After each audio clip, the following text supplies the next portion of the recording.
अगर ये रिकॉर्डिंग कभी किसी तक पहुंचे तो हो सकता है तब तक मैं इस जगह से जा चुकी हूँ या फिर शायद मैं यहाँ रह गई हूँ। फ़र्क सिर्फ इतना होगा कि तब ये आवाज़ सिर्फ मेरी नहीं होगी। मेरा नाम नायरा है, उम्र 27 साल। मुंबई में रहती हूँ और पिछले 4 सालों से एक पॉडकास्ट चलाती हूँ जिसमें मैं भारत की लोक कथाएं, डरावनी कहानियाँ और उन सच्चाइयों के बारे में बात करती हूँ जिन्हें लोग भूत प्रेत कहकर टाल देते हैं। मेरा शो काफ़ी लोगों तक पहुंच चुका है। मुझे हमेशा लगता था कि डर एक मनोरंजन है जब तक वो स्क्रीन या हेडफोन के अंदर बंद रहे। 2 दिन पहले तक मेरी आवाज़ बिल्कुल सामान्य थी, उसी तरह साफ, आत्मविश्वास से भरी हुई। लेकिन अब जब मैं ये रिकॉर्ड कर रही हूँ तो मुझे खुद नहीं पता कि मेरे शब्द कहाँ तक मेरे हैं। ये सब शुरू हुआ एक ईमेल से। मेल बहुत साधारण था, न कोई लंबा परिचय, न कोई फाइल अटैचमेंट, बस 2 लाइनें। अगर आप असली डर रिकॉर्ड करना चाहती हैं तो बंगाल के जीशोरपुर गांव आइए। यहाँ की शाक चुन्नी सिर्फ कहानी नहीं है। मैंने पहले भी ऐसे सैकड़ों मेल देखे थे। हर गांव की अपनी चुड़ैल, अपनी आत्मा, अपना तालाब। लेकिन इस मेल में कुछ अलग था। शायद लिखने का तरीका, या शायद वो नाम, शाक चुन्नी। मैंने इस बारे में पहले पढ़ा था। बंगाल की लोक कथाओं में शाक चुन्नी एक शादीशुदा औरत की आत्मा मानी जाती है। सफ़ेद साड़ी, लाल बॉर्डर, हाथों में शंखा और पोला। वो उन औरतों को निशाना बनाती है जो सुहागिन होती हैं। कहा जाता है कि वो उनकी जिंदगी छीनकर खुद फिर से जीना चाहती है। पर पढ़ना और सुनना अलग बात होती है, जीना कुछ और। मैंने उसी रात टिकट बुक किया, मुंबई से हावड़ा और वहाँ से एक लोकल ट्रेन, फिर टैक्सी। मेरे दिमाग में बस एक ही बात थी, ये परफेक्ट कंटेंट है। जीशोरपुर छोटा सा गांव था। ट्रेन से उतरते ही शहर का शोर जैसे पीछे छूट गया। हवा में नमी थी, शाम का धुंधलका फैल चुका था। दूर कहीं ढोलक जैसी कोई धीमी आवाज़ आ रही थी, जैसे कोई त्योहार नहीं बल्कि कोई पुरानी रस्म निभाई जा रही हो। टैक्सी मुझे गांव के बाहर ही उतार गई। आगे की सड़क इतनी संकरी थी कि गाड़ी नहीं जा सकती थी। वहीं मुझे पहली बार इंद्रानी मिली। वो गांव के स्कूल की टीचर थी, उम्र 40 के आसपास, सादी सूती साड़ी, बिना ज्यादा गहनों के। आंखों में थकान थी लेकिन मुस्कान अजीब तरह से सच्ची लगी। आप ही नायरा हैं? जी दीदी। डरावनी कहानियां सुनने आई हो? हाँ। उसने मुझे ऊपर से नीचे तक 1 सेकंड देखा, जैसे मेरे चेहरे से ज्यादा मेरी परछाई पड़ रही हो। कहानियां सुनना और उन्हें जीना अलग बात होती है। मैं हंसती। मुझे लगा ये बस गांव का ड्रामा है, हर जगह यही डायलॉग मिलता है। इंद्रानी मुझे अपने घर ले गई। पुराना पक्का मकान, दीवारों पर काले सफ़ेद फोटो फ्रेम। कुछ में शादी के फोटो थे, कुछ में चेहरे ऐसे थे जिनकी आंखें अजीब तरह से कैमरे के बाहर देखती लग रही थीं। रात का खाना बहुत सादा था, चावल, दाल, सब्जी। खाते खाते इंद्राणी ने अचानक पूछा, तुम शाक चुन्नी के बारे में क्या जानती हो? मैंने बैग से रिकॉर्डर निकाला। आदत थी, बस इतना कि वो शादीशुदा औरत की आत्मा होती है, लाल बॉर्डर वाली सफ़ेद साड़ी, हाथ में शंखा पोला। इंद्राणी की आंखें एक पल को चमकी, फिर बुझ गईं। इतना जानना काफ़ी नहीं है। फिर क्या है? वो सिर्फ मरी हुई औरत नहीं है, वो अधूरी शादी की परछाई है, जिसका सुहाग छीना गया हो या जलाया गया हो। उसने खिड़की की तरफ इशारा किया। बाहर अंधेरा था, पेड़ों के पीछे कहीं पानी की हल्की चमक दिख रही थी। वो पाटोला तालाब है। कहते हैं आज भी रात को वहां लाल बॉर्डर वाली साड़ी पानी पर उतरती है। मेरे रोंगटे खड़े हो गए, डर से नहीं, एक्साइटमेंट से। वो कौन थी? इंद्राणी ने गहरी सांस ली। उसका नाम कल्याणी था। कल्याणी गांव की सबसे सुंदर लड़की थी। हर कोई कहता था भाग्यशाली है, अच्छा घर मिला है, पति कमाऊ है।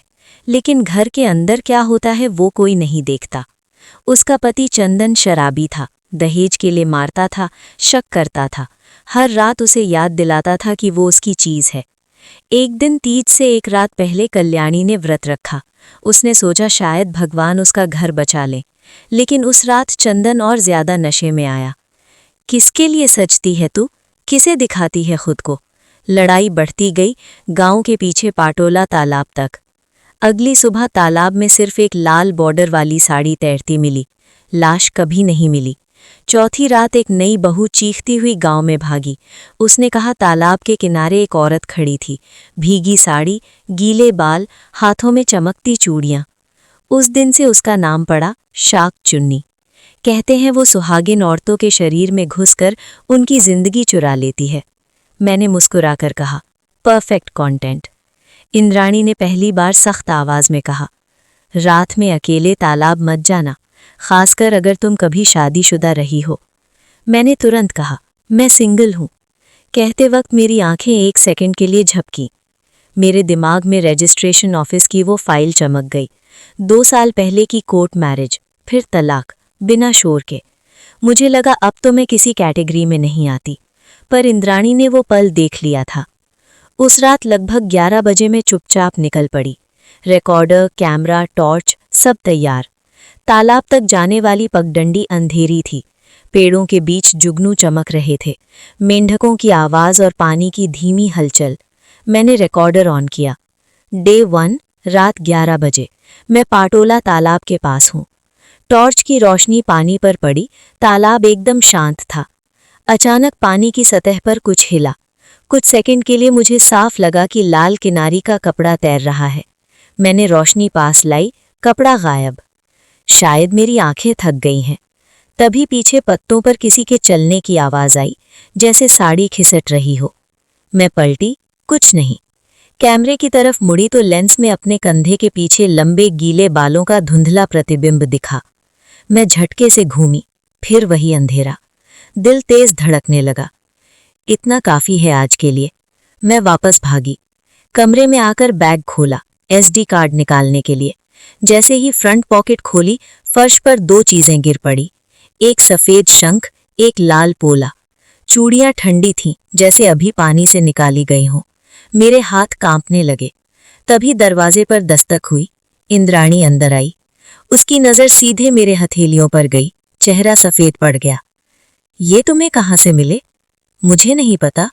उसने बिना कुछ बोले चूड़ियां छीनी, कपड़े में लपेटी, देवघर में रख दी। तुमने कहा था तुम सिंगल हो। मैं थी, अब नहीं हूं। उसकी आंखों में डर और गुस्सा दोनों थे।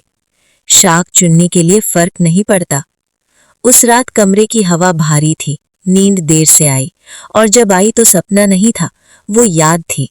तालाब, सफेद साड़ी, लाल बॉर्डर और एक आवाज, किसके लिए सजती है तू? मैं पसीने में उठ बैठी। घड़ी ने 3 बार आवाज की, रात के 3 बजे, और मुझे लगा कमरे के कोने में कोई खड़ा है। रात के 3 बजे के बाद नींद दोबारा नहीं आई। आंखें बंद करती तो तालाब दिखता, पानी के ऊपर तैरती साड़ी, और हर बार उस साड़ी के नीचे चेहरा बदल जाता। कभी कोई अनजान औरत, कभी इंद्राणी, और कभी मैं खुद। सुबह जब आंख खुली तो बाहर से बच्चों की आवाज़ें आ रही थीं, जैसे गांव की रात और डर सिर्फ मेरे कमरे तक सीमित था। मैंने खुद को समझाया कि मैं थकी हुई हूँ, दिमाग कंटेंट बना रहा है, यही तो मेरा काम है।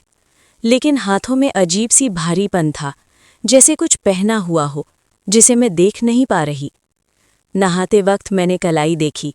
हल्का सा लाल निशान था, गोल गोल, जैसे किसी ने चूड़ी पहनाकर जबरदस्ती उतारी हो। नाश्ते पर इंद्राणी ज्यादा बात नहीं कर रही थी। बार बार मेरी तरफ देखती, जैसे कुछ कहना चाहती हो पर कह नहीं पा रही। तुम ठीक हो ना? हाँ। रात को कुछ सुना? नहीं, मैंने झूठ बोला। अब ये आदत बनती जा रही थी। इंद्राणी ने धीरे से कहा, आज मंदिर चलेंगे? क्यों? पंडित जी से मिलना है। मंदिर गांव के बीचों बीच था, पुराना, पीपल के पेड़ से घिरा हुआ। हवा में अगरबत्ती और सड़े फूलों की मिली-जुली गंध थी।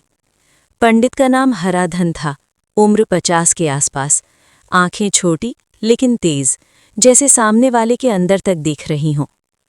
ये बाहर से आई लड़की है, शाक चुन्नी की कहानी रिकॉर्ड कर रही है। पंडित की नज़र सीधे मेरी कलाई पर गई, जहां अब भी हल्का निशान था। तालाब गई थी? मैं कुछ बोल पाती उससे पहले इंद्राणी ने कहा, हाँ, पर सुरक्षित लौट आई। पंडित ने आंखें बंद की, कुछ बुदबुदाया, फिर मेरी तरफ देखा। नाम लेकर अगर कोई बुलाए तो जवाब मत देना, रात में पानी के पास मत जाना, और अगर आवाज आए तो समझ लेना कि वो अकेली नहीं है। अकेली नहीं है मतलब? शाक चुन्नी अब एक नहीं रही। उसकी बातों से मेरे अंदर डर और जिज्ञासा दोनों बढ़ गए। मैंने पूछा, क्या वो अब भी किसी को नुकसान पहुंचाती है? पंडित मुस्कुराया। नुकसान नहीं बेटी, वो बस जगह ढूंढती है। जगह जिसमें रह सके। मंदिर से लौटते वक्त इंद्राणी ने मेरा हाथ कसकर पकड़ लिया। आज रात बाहर मत निकलना, मैं वादा करती हूं। मैंने फिर झूठ बोला। रात को मैं कमरे में ही रही, कैमरा और रिकॉर्डर बंद रखे, बस ऑडियो माइक ऑन किया। करीब 1 बजे खिड़की पर हल्की सी आवाज आई, जैसे कोई नाखून से कांच पर खरोंच रहा हो। मैंने खुद को शांत रखा। फिर आवाज आई, नायरा। आवाज मीठी थी, जानी पहचानी। नायरा, दरवाज़ा खोलो। ये इंद्राणी की आवाज़ थी। मैं उठकर दरवाजे तक गई। हाथ दरवाजे के हैंडल पर पहुंचते ही मुझे याद आया, इंद्राणी ने कहा था आज वो नीचे आंगन में सोएगी, ऊपर कोई नहीं होगा। दरवाजे के बाहर की आवाज़ बदलने लगी। तूने मुझसे झूठ बोला, तू सिंगल नहीं थी, तेरी मांग में कभी सिंदूर था। मेरी सांस तेज हो गई। मैंने बहुत धीमे से पूछा, तुम कौन हो? कुछ सेकंड सन्नाटा रहा, फिर आवाज़ मेरे कान के बहुत पास आई, मुझे तेरी जगह चाहिए। दरवाज़ा खुद ब खुद हिलने लगा। तभी सीढ़ियों से तेज कदमों की आवाज़ आई। नायरा। इस बार आवाज़ असली थी। मैंने दरवाज़ा खोला। इंद्राणी सामने खड़ी थी, घबराई हुई। तुमने खोला तो नहीं था ना? नहीं। अच्छा किया, वो नाम लेकर बुलाती है, वो मेरे साथ भी ऐसा कर चुकी है। मैंने उसे घूर कर देखा। आपके साथ? सुबह बताऊंगी, आज सोना मत। सुबह जब हम चाय पी रहे थे तो इंद्राणी की आंखें लाल थीं, जैसे पूरी रात जागी हूं। तुम सोचती हो मैं बस टीचर हूं, मैं भी कभी किसी की बहू थी। 16 साल की उम्र में शादी, ससुराल में रोज मारपीट। एक रात मेरा पति भी मुझे तालाब की तरफ घसीट ले गया। मेरे हाथ से कप गिर गया। फिर किसी ने मुझे पीछे से खींच लिया। मैंने मुड़कर देखा, एक औरत थी, भीगी साड़ी, हाथों में शंखा पोला, चेहरा धुंध में छिपा हुआ। उसने कहा, तू मत मर, तू जिंदा रह, तू देख इन मर्दों का क्या हाल होगा। अगले दिन मेरे पति की लाश तालाब में मिली। तब से मैं यहां हूं, जिंदा हूं, पर अकेली। तुम उसे रोकती क्यों हो? इंद्राणी ने मेरी कलाई की तरफ देखा। हर औरत को उसकी जगह देने के लिए शरीर जरूरी नहीं होता। कुछ औरतें कहानी बनकर भी जिंदा रह सकती हैं। मैं चाहती हूं तुम उसकी कहानी सुनो, उसकी जगह मत बनो। शाम को मंदिर में दीपदान था। पंडित ने कहा खास पूजा होगी। इंद्राणी के चेहरे पर डर साफ दिख रहा था। रात को पंडित ने मुझे अलग बुलाया। आज शाक चुन्नी को हमेशा के लिए बांधा जाएगा। कैसे? एक माध्यम चाहिए। मेरे पेट में अजीब सा मरोड़ हुआ। माध्यम कौन? पंडित मुस्कुराया। तुम। रात के 12 बजे तालाब के चारों तरफ दिए जल रहे थे। हवा भारी थी। मंत्रों की आवाज पानी में उतर रही थी। मुझे चौकी पर बिठाया गया। मेरे हाथों में वही शंखा पोला पहनाए गए। चूड़ियां ठंडी थीं। पंडित मंत्र पढ़ रहा था। तालाब का पानी हिलने लगा। मेरे कानों में फुसफुसाहट गूंजने लगी। कई आवाजें, कई औरतें। मुझे मारा गया, मुझे जलाया गया, मुझे चुप कराया गया। मेरा दम घुटने लगा। अचानक मेरे मुंह से आवाज निकली, ये मेरी नहीं थी। तू हमें फिर कैद करना चाहता है, पंडित चिल्लाया, ताकि तुम मर्दों को मारना बंद करो। अब तुम्हें बांधा जाएगा। मेरे अंदर से हंसी निकली।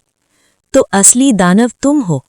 तुम ही हर साल किसी औरत को बलि के नाम पर यहां लाते हो, डर का धंधा चलाते हो। तालाब का पानी उबलने लगा। बीच से लाल सफेद साड़ी ऊपर उठी। चेहरा बदल रहा था। कल्याणी, इंद्राणी और मैं। मेरे अंदर कुछ टूट गया या खुल गया। मैं डर नहीं रही थी, मैं गुस्सा महसूस कर रही थी। पंडित ने कलश उठाया। उसी पल मैंने उसका हाथ पकड़ लिया। उसकी कलाई जलने लगी। तालाब से अदृश्य हाथ निकले। पंडित चीखता रहा, मुझे बचाओ। इंद्राणी ने कहा, आज डर तुम्हारा है। पंडित पानी में खिंच गया।